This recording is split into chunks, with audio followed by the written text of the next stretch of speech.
Shalom, selamat pagi Bapak Ibu Saudara kasih Tuhan. Luar biasa kalau hari ini kita boleh bersekutu bersama menghadap kasih karunia Tuhan. Saya tidak percaya ibadah hari ini bukan ibadah yang biasa, tetapi ibadah yang luar biasa. Karena Allah kita yang luar biasa hadir di tengah kita. Amin.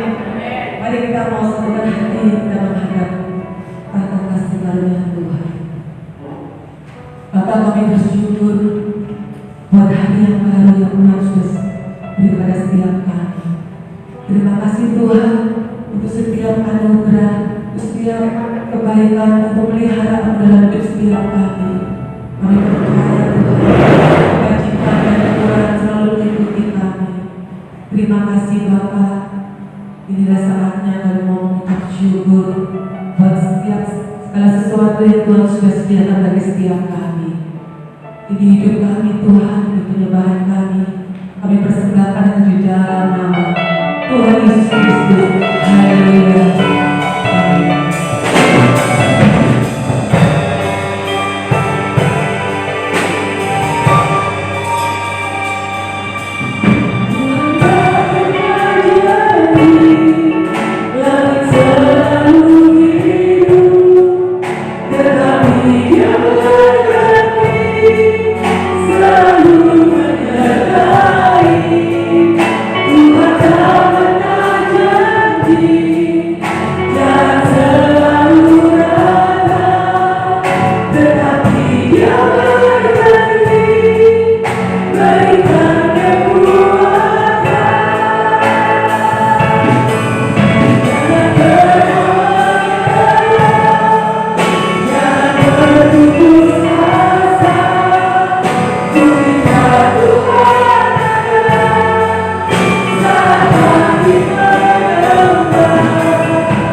menerima kebenaran firman Tuhan. Mari kita mau siapkan hati kita bagi firman Tuhan. Belum beri kekuatan bagi hidup kita.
Terima kasih Tuhan untuk kemenangan-kemenangan yang Tuhan sudah berikan bagi setiap kami, untuk setiap kemuliaan yang Tuhan sudah berikan pada setiap kami.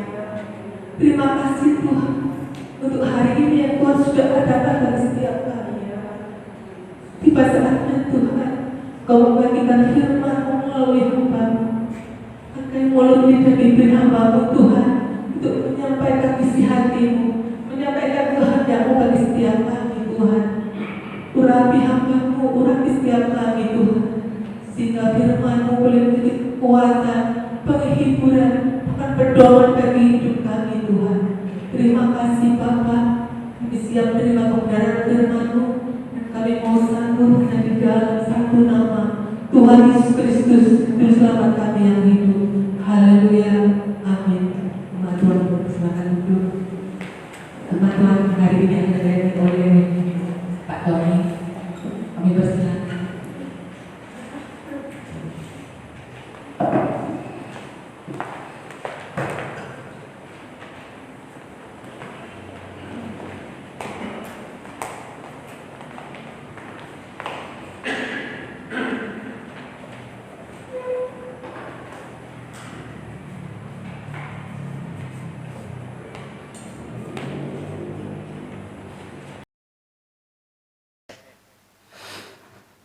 Saya ucapkan selamat pagi Bapak Ibu Saudara.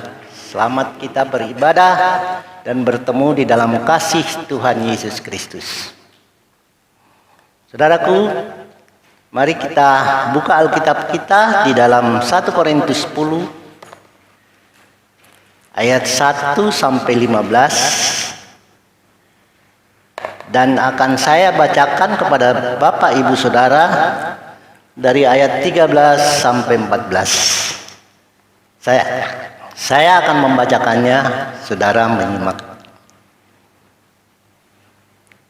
1 Korintus 10 ayat 13 sampai 14, demikian firman Tuhan. Pencobaan-pencobaan yang kamu alami ialah pencobaan-pencobaan biasa yang tidak melebihi kekuatan manusia. Sebab Allah setia, dan karena itu Ia tidak akan membiarkan kamu dicobai melampaui kekuatanmu. Pada waktu kamu dicobai, Ia akan memberikan kepadamu jalan keluar sehingga kamu dapat menanggungnya. Karena itu, saudara-saudaraku yang kekasih, jauhilah penyembahan berhala. Amin. Bapak Ibu Saudara, ayat ini mengingatkan kita bahwa pencobaan-pencobaan yang biasa itu Tuhan campur tangan di dalamnya. Tetapi ada pencobaan-pencobaan yang karena perbuatan-perbuatan kita seperti perbuatan-perbuatan menyembah berhala. Nah, saudaraku, di Yakobus 1 ayat 12 sampai 15 mengatakan demikian. Ada dua macam pencobaan. Dalam bahasa Yunaninya adalah peirasmos. Saudara. Dua macam pencobaan itu adalah, yang pertama pencobaan yang biasa kita alami sehingga yang merupakan pengujian buat kita. Kalau kita kuat, kita akan mendapat mahkota kemenangan dari Tuhan. Itu pencobaan yang biasa kita alami. Lalu pencobaan oleh keinginan hati sendiri yang mengakibatkan melahirkan dosa. Pagi ini kita akan belajar dari hal-hal yang kedua itu. Perikop yang kita baca ini mengatakan meskipun semua nenek moyang kita telah menikmati perlindungan, didikan, serta pemeliharaan Allah, namun Allah tidak berkenan kepada bagian terbesar dari mereka. Mengapa demikian? Karena semua perbuatan baik Allah yang telah pernah nenek moyang kita nikmati terabaikan oleh keinginan liar hati mereka. Saudaraku, di ayat 1, 2, 3 dan 4. Kita akan membaca, melihat di situ bahwa ada pemeliharaan Tuhan. Mereka bisa melewati padang pasir. Mereka bisa menyeberangi lautan dengan aman karena perlindungan Tuhan. Kemudian mereka dididik. Selama ini mereka mempunyai mental budak, mental slave. Dibaptis, dikatakan di sini dibaptis. Dibaptis itu dicelupin, dari kering dicelupin, basah diangkat. Jadi berubah ya saudara. Jadi mental yang tadinya mental budak tinggal disuruh-suruh, diubah menjadi mempunyai mental warrior, mental pejuang. Ini satu guru loh yang kasih tahu. Melalui Tuhan, Musa yang ngajarin, Musa yang gembleng mereka. Terus dipelihara sama Tuhan dengan makan makanan rohani, makan makanan jasmani. Saya teringat saudara pada kisah penabur. Penabur disuruh bosnya, ini ada benih yang unggul, lu tabur kemana aja lu mau. Lalu penabur itu mengatakan, baik bos. Dia tabur itu benih-benihnya unggul. Tapi taburan itu disebarkan ke mana saja, di mana benih itu jatuh di tanah yang berbatu-batu, jatuh di tanah yang bersemak-semak, dan ada yang jatuh di tanah yang subur. Saya tertarik dengan doa Pak Ruben yang setiap kali doa pagi di sini yang mengatakan, Tuhan gemburkan hati kami untuk menerima benih firman. Benihnya bagus. Kita di masa kemurahan ini nih, bos yang punya benih itu bilang taburin. Sebab itu saudaraku, mengingat ibarat ini, mengingat perumpamaan ini.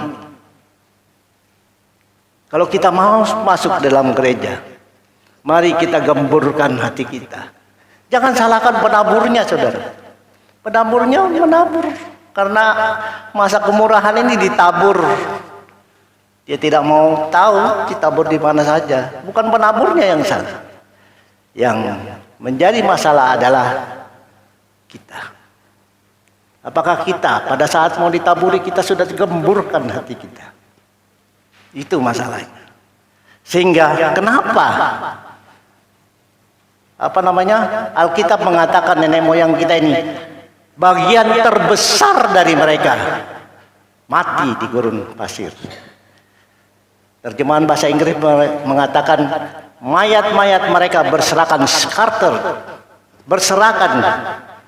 over the desert, berserakan di padang kayak sampah. Kenapa saudara? Karena dia tidak dengar-dengaran, dia dengar tapi tidak melakukannya. Ya saudara, banyak orang-orang di perguruan tingginya top, sekolahnya top, keluar dari sana ada yang bambungan, ada yang kerja baik, tapi ada yang Karena dia tidak mempersiapkan hatinya untuk menerima ajaran-ajaran tersebut. Ya, saudara, kita teruskan. Jadi, itu yang pertama, saudara. Yang kedua, pengertian berhala dan manfaat firman Tuhan akan kita pelajari. Saya ajak saudara untuk kita sama-sama belajar tentang hal kedua ini. Dikatakan oleh Rasul Paulus, jauhilah berhala. Kenapa Rasul Paulus tekankan sekali untuk menjauhi berhala? Mari kita lihat pengertian berhala. Pengertian penyembahan berhala, pengertian penyembahan berhala.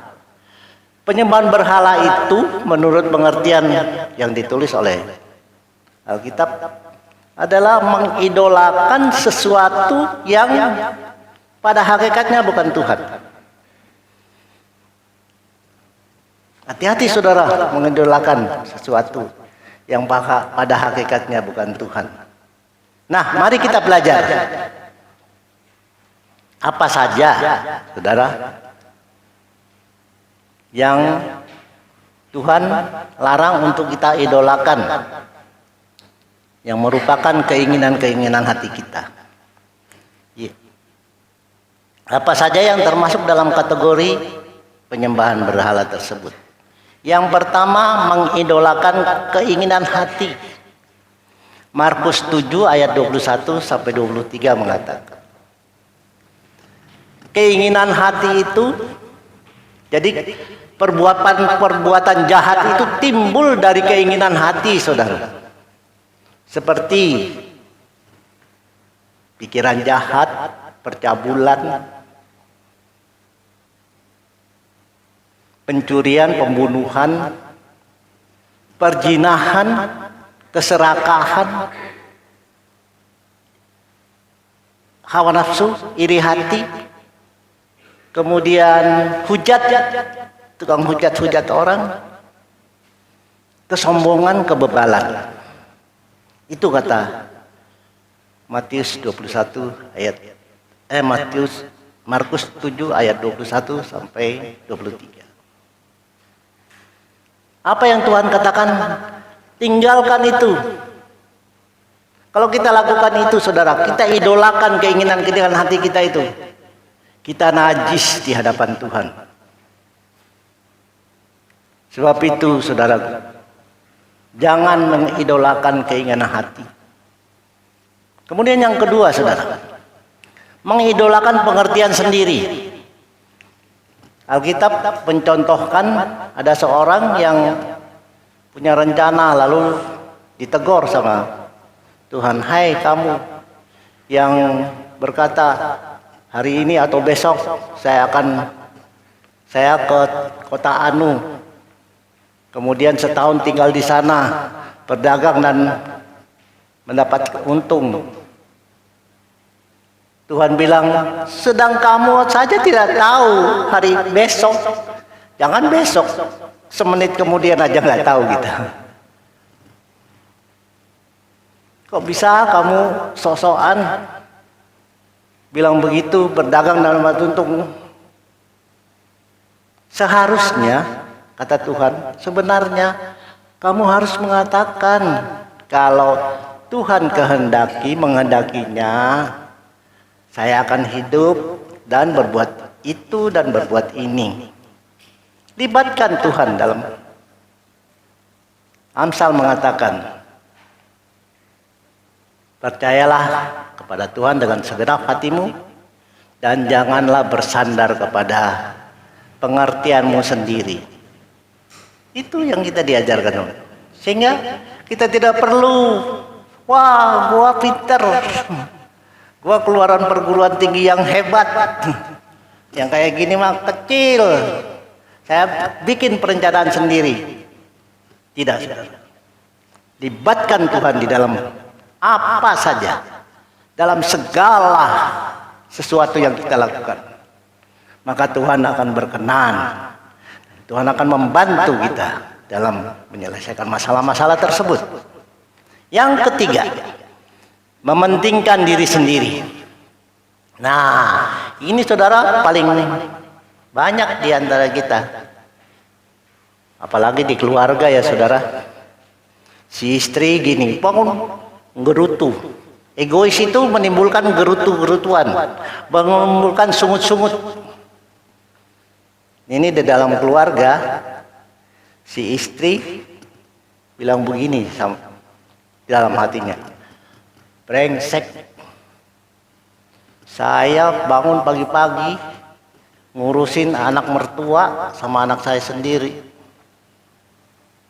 nyuciin baju, bersih-bersih rumah, mana sempat gua jalan-jalan, mana sempat gua dandan. Itu gerutu istri. Lalu gerutu suami bagaimana saudara? Di sini ada bapak-bapak yang suka gerutu. Hati-hati loh saudara. Tapi di sini nggak ada. 1000% saya yakin tidak. Sebab Kalau keluar nggak tahu saya, walau alam ya. Tapi kalau di sini semua the best, baik-baik saja. Kalau bapak-bapak bilang begini,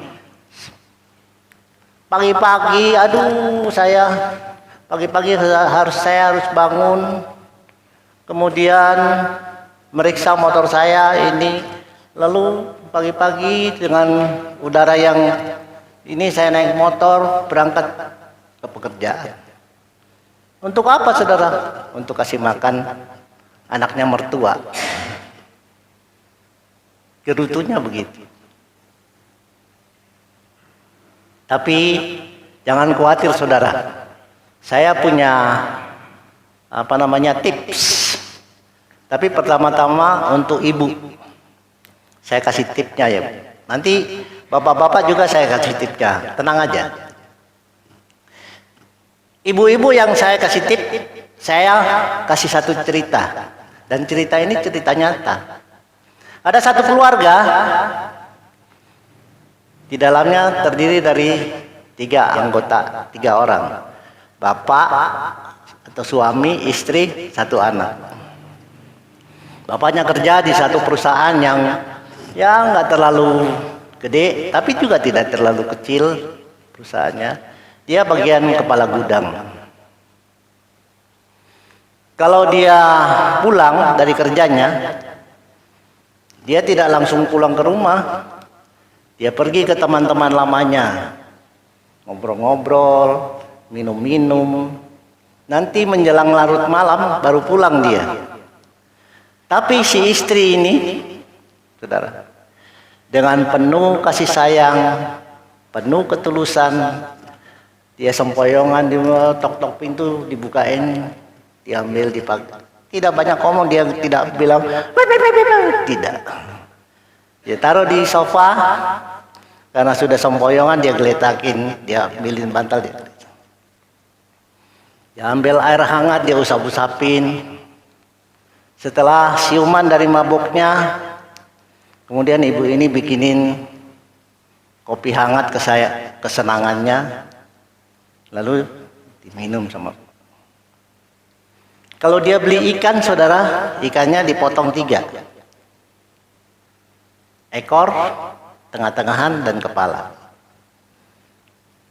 Diolah dengan bumbu yang lezat sehingga menimbulkan selera. Lalu yang bagian tengahnya itu selalu diberikan bapaknya. Kalau dia beli apa aja, daging apa, segala macam, ibunya bilang, pikir gini, saya malah nanti masuk di sorga, makanya enak-enak. Saya khawatirnya suami saya ini, makanya untuk sekarang dia kasih makan enak-enak. Apa yang terjadi setelah berjalan beberapa berselang waktu lamanya, bapak ini jadi sadar, jadi orang baik. Karena apa saudara? Karena yang keras diajar. Jangan egois, dilawan dengan egois. Akan berbantah-bantahan. Ya saudara, itu tipsnya. Jadi kalau ada bapak-bapak yang bandel, bahasa di sininya geleleng, lakukan yang kayak gitu. Tidak tepat tapi mirip-mirip lah. Sekarang untuk bapak-bapak yang ibunya seperti tape recorder bulat, terus ngomel, terus banding-bandingin. Kalau tetangga sana pas-pasan hidupnya, saya serba kekurangan. Saudara tahu pas-pasan? Pas mau beli mobil tetangga sana pas bisa. Ini yang ibu ini ngeluhnya, mau beli mobil pas kekurangan, mau beli motor pas kekurangan, mau ngerombak rumah pas kekurangan. Itu pas-pas terus. Ya saudara, pas bisa. Untuk bapak-bapak yang menghadapi sungut-sungut ibu yang seperti itu, Saya ada tips saudara. Dan ini juga saya belajar saya lihat dari kehidupan orang lain. Satu saat ada satu keluarga juga yang bapaknya pusing mikirin sungut-sungut suaminya. Kemudian dia baca ini pencobaan-pencobaan biasa. Wah, Tuhan kasih jalan keluar nih. Doa dia dulu. Tuhan, ada jalan keluarnya buat saya untuk istri saya yang bawel ini. Tidak terjawab. Doa sekali, 2 kali, 3 kali, 4 kali, terus-terusan. Kok nggak ada jawaban. Kemudian dia ingat doanya Pak Ruben.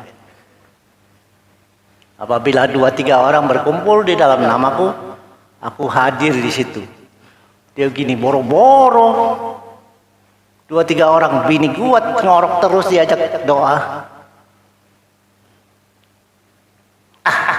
Saya coba doa pagi sama Pak Ruben katanya. Pergi dia doa pagi.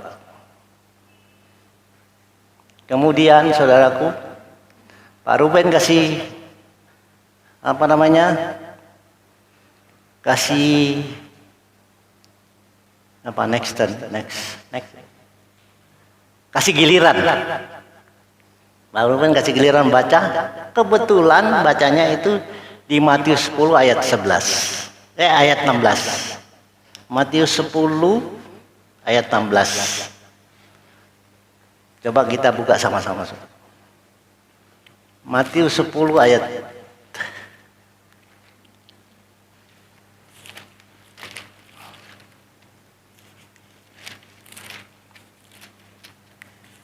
Pak, ini bisa bantu saya bacakan, Pak?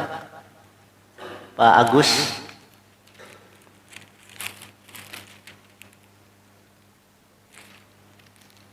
Matius 10 ayat 18. 16, maaf.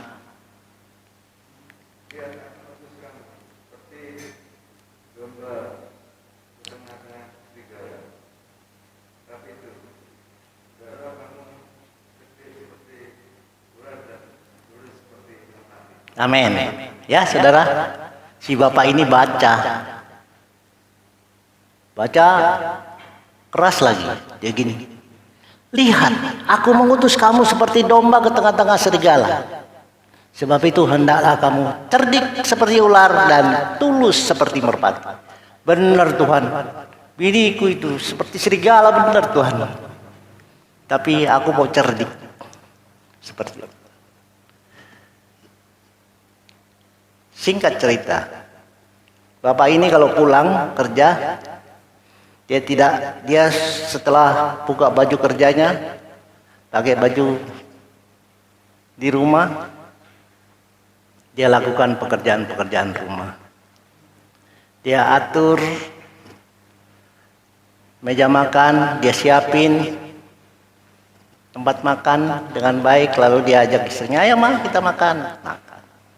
Habis makan, piring-piring dia yang rapiin, dia cuciin di tempat cuci piring. Itu dia lakukan terus, saudara. Bukan sekarang dilakukan, besok nanya saya, nyari saya, atau telepon saya ke Bandung. Pak Tony, aku sudah kerjain 2-3 kali. Mana belum.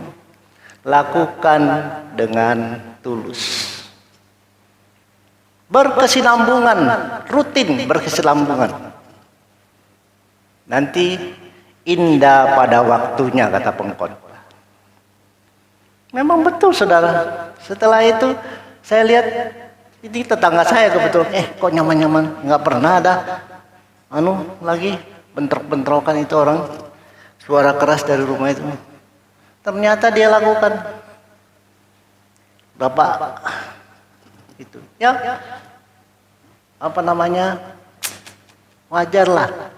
Kalau suami sudah capek-capek, istrinya dia pulang nggak disiapin minum, istrinya malah nonton itu dan pakai daster yang tadi pagi dipakai sampai malam masih itu juga pakai.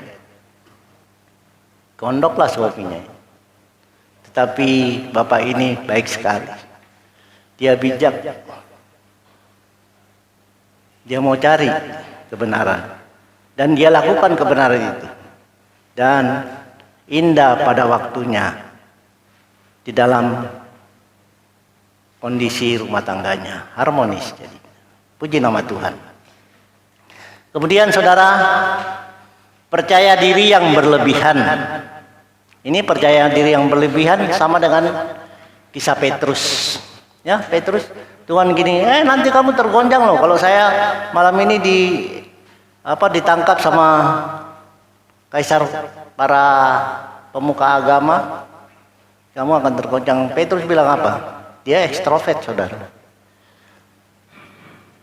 Ngomong dulu tanpa mikir.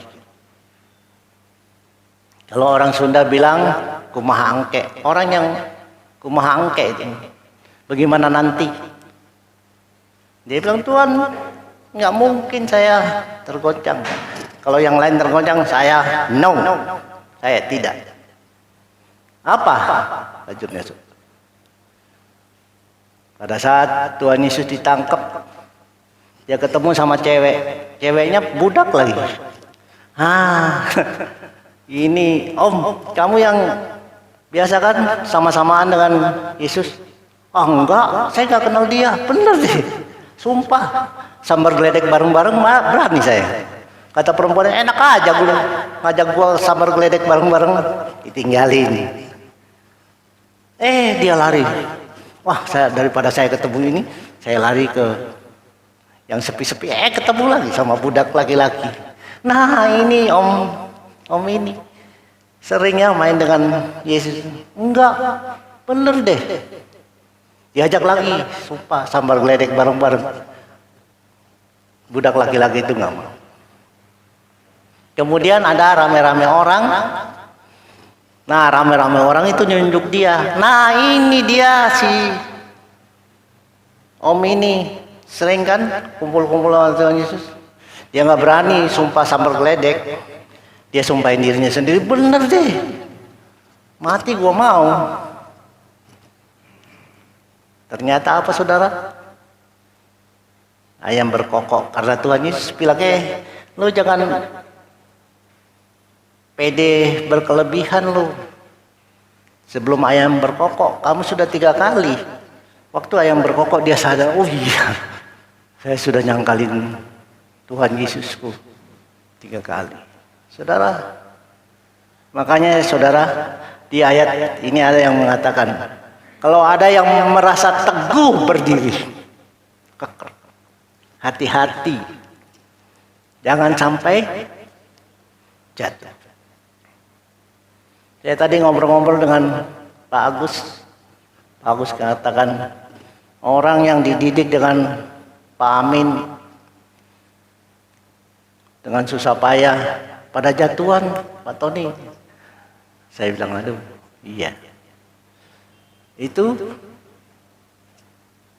menegur saya juga supaya saya juga hati-hati, jangan petentang-petenteng, sebab walaupun kita sudah diselamatkan, kita masih punya keinginan, saudara. Nah, keinginan-keinginan ini harus dilawan supaya keinginan-keinginan itu tidak menghimpit kita, tetapi kita yang lawan dengan kekuatan juang kita. Puji nama Tuhan. Kemudian saudara, kita lanjut kepada yang kedua dari pembahasan ini. Tujuan firman Tuhan bagi orang-orang percaya. Bapak Sumitro kemarin mengatakan di Mazmur 119 ya Pak Mitro, ayat 105. Mungkin Bapak bisa bantu saya Pak, soalnya Pak Mitro ini jago hafalan. Silakan Pak. Tanpa Alkitab. Kemarin doa pagi itu Ibu Melan nyodorin Alkitab sama saya. Saya bilang begini, enggak, dia mah Alkitab jalan dia. Udah Alkitabnya sudah di sini semua. tenang aja. Mari Pak, bisa bantu?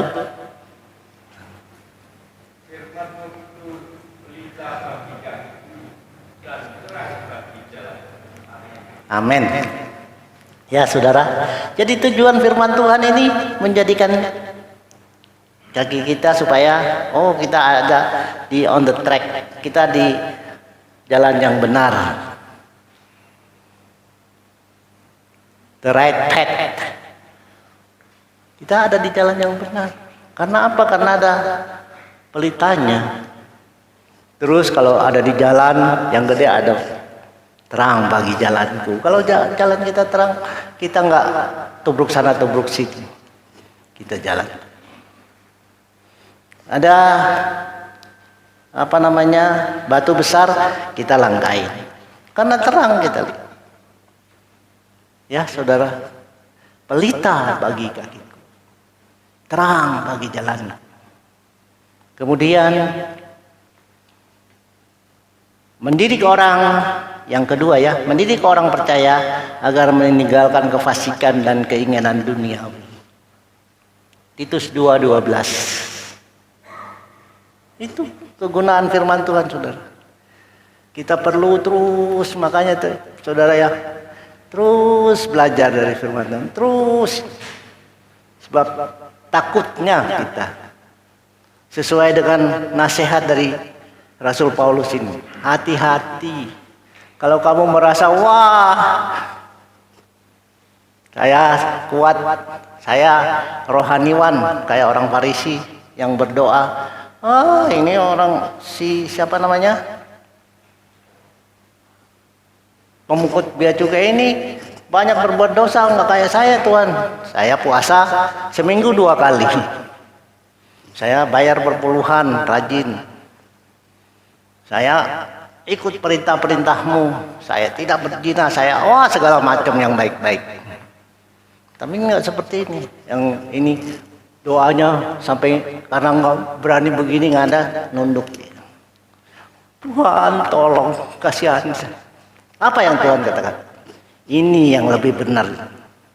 Orang yang rendah hati akan ditinggikan, bukan yang tinggi hati. Tinggi hati akan direndahkan. Belajar dari supaya kita bisa terus ngikutin Tuhan, ngikutin teladan Kristus. Dia Allah rela menjadi hamba, rela menjadi manusia, manusia yang penuh dengan derita lagi. Kalau manusia yang tinggal di perumahan mewah sih nggak apa-apa, manusia yang penuh dengan penderitaan, tapi dia mau lakukan. Ya saudara, kalau saya sering katakan, untuk melayani Tuhan kita harus selesai dengan diri kita.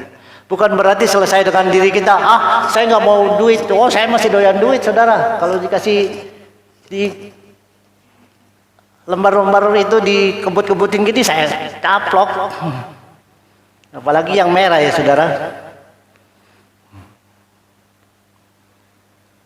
Selesai dengan diri kita artinya, kalau kita punya pendapatan 1 juta, kita duduk diam, kita atur-atur sendiri. Iya ya, saya makannya segini, sampai 1 bulan.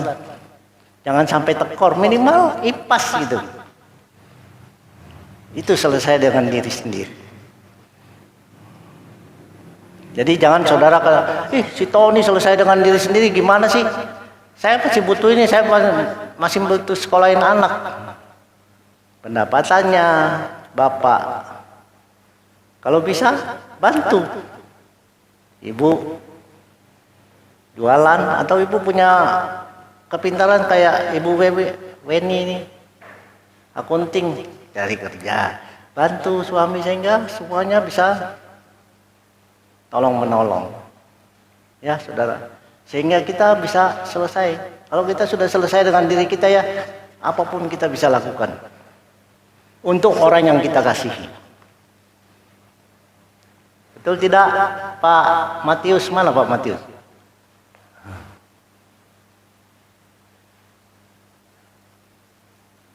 Kalau kita sudah selesai dengan diri kita, mau contoh saudara itu loh, Pak Presiden kita dengan keluarganya itu selesai dengan dirinya.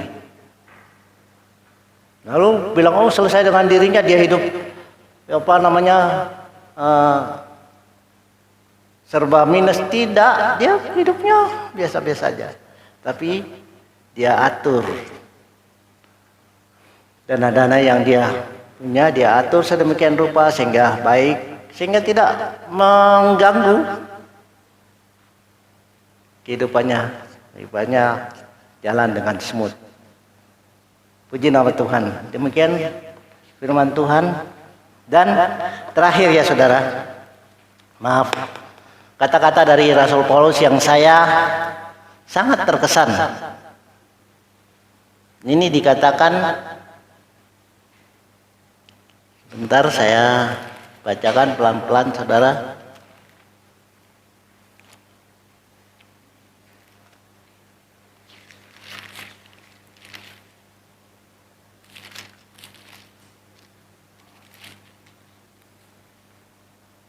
Ini, aku berbicara kepadamu sebagai orang-orang yang bijaksana.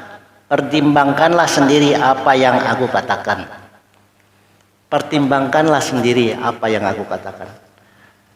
Semua nasihat Rasul Paulus ini sudah saya sampaikan kepada Bapak Ibu, juga kepada saya.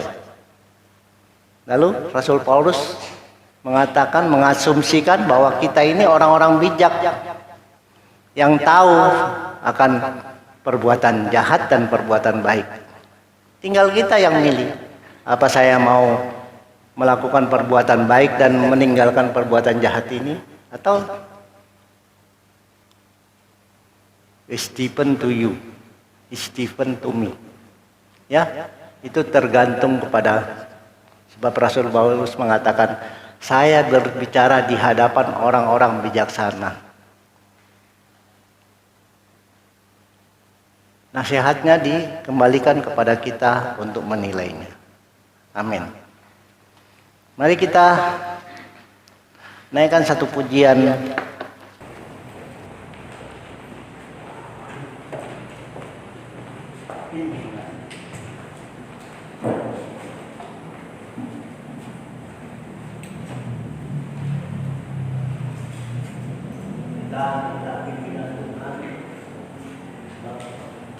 Kita tidak bisa jalan sendiri tanpa Tuhan. Kita mohon bimbingan.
Saudara-saudara yang dikasihi oleh Tuhan, kita sudah mendengarkan firman Tuhan. Yang intinya, jangan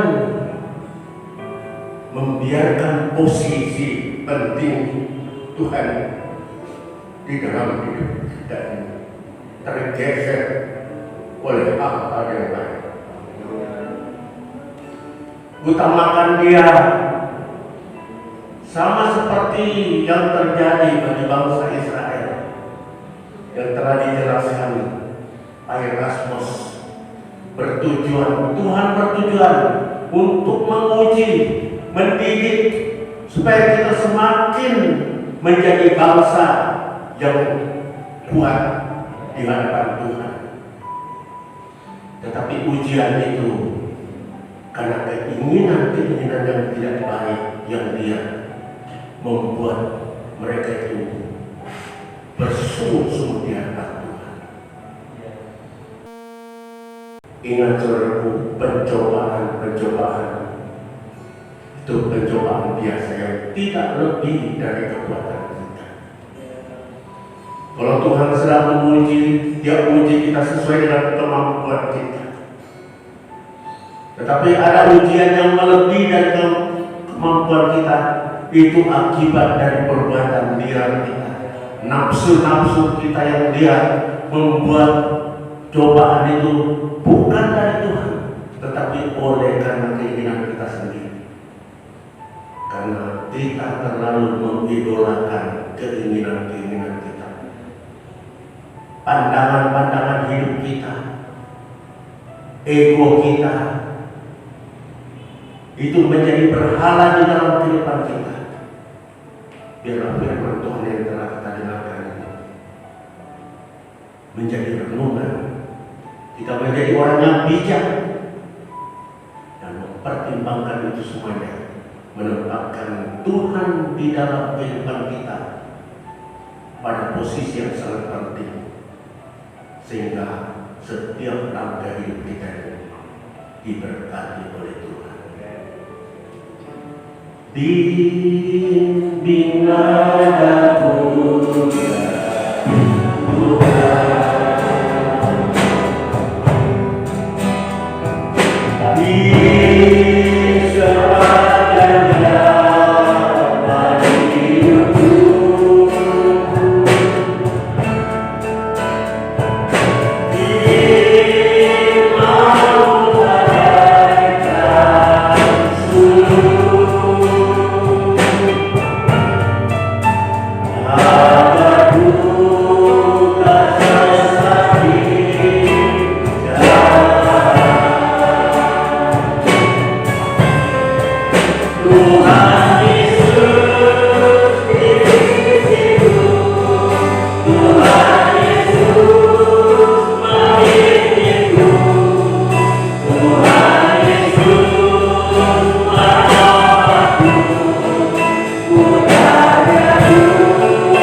kami salah mengerti akan rencana-Mu yang indah dalam hidup kami.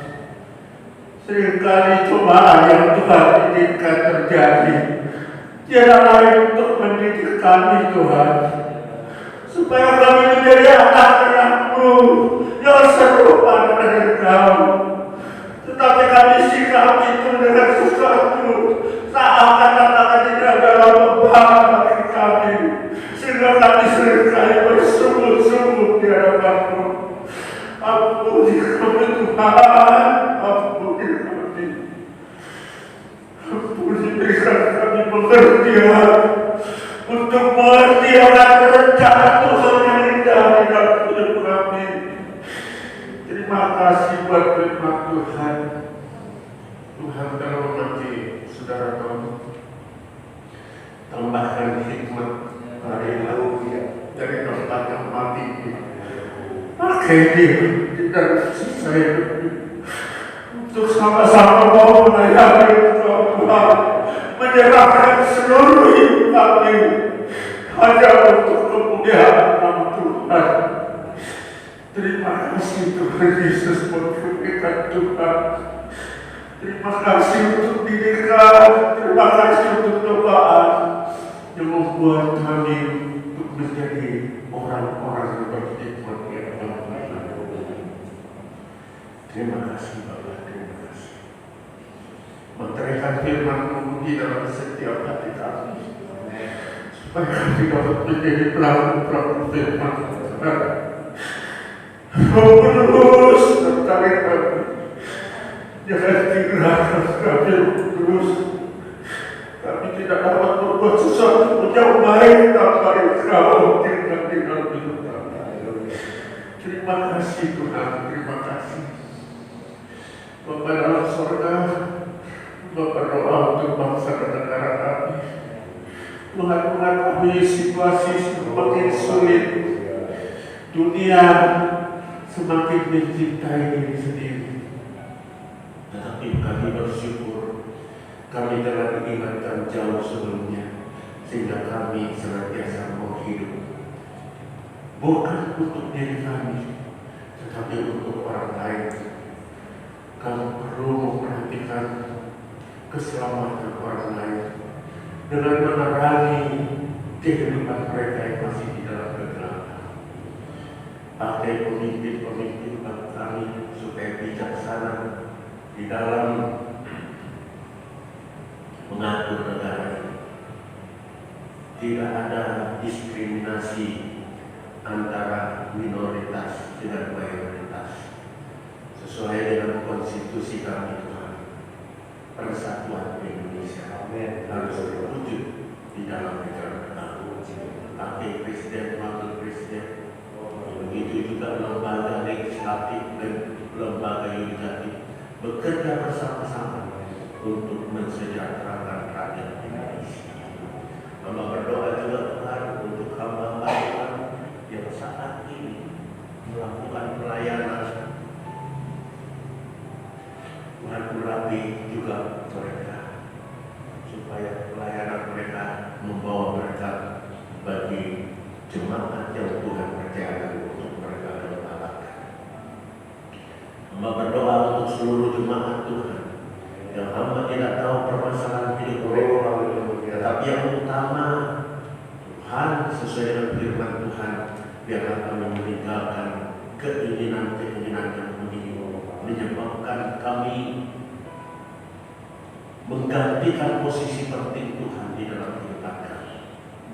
Biarlah itu kami sadari dan kami tinggalkan, menempatkan Engkau jadi tempat yang utama, pribadi yang utama di dalam kehidupan kami, sehingga berkat-berkat yang Tuhan telah janjikan kepada kami nyata di dalam setiap keluarga-keluarga anak-anak Tuhan, jemaat di depan ini. Terima kasih Tuhan, yang sekolah Tuhan berikan hikmat, yang bekerja Tuhan berikan kekuatan untuk dapat melakukan tugas dengan baik, rumah tangga mereka damai sejahtera untuk menjadi saksi bagi tetangga-tetangga mereka. Bapa dalam surga, masyarakat juga pelayan-pelayan Tuhan yang telah ambil bagian dalam pekerjaan Tuhan pada pagi hari ini, baik itu Asher, multimedia, pemain musik, WR Singan, bahkan yang menyampaikan firman Tuhan, serta seluruh jemaat yang hadir. Tuhan akan berkati dengan lipat ganda. Saudara-saudara yang dikasihi oleh Tuhan, mari kita terima berkat dari Allah. Kiranya kasih dari Allah Bapa, anugerah Tuhan Yesus dalam pimpinan Roh Kudus akan memimpin kita semuanya untuk menerima berkat-berkat jasmani, berkat rohani. Mulai saat ini sampai Maranatha, Tuhan kembali pada kali yang kedua. Dalam nama Tuhan Yesus, sama Tuhan Yesus semuanya bersama kita mengatakan Amin.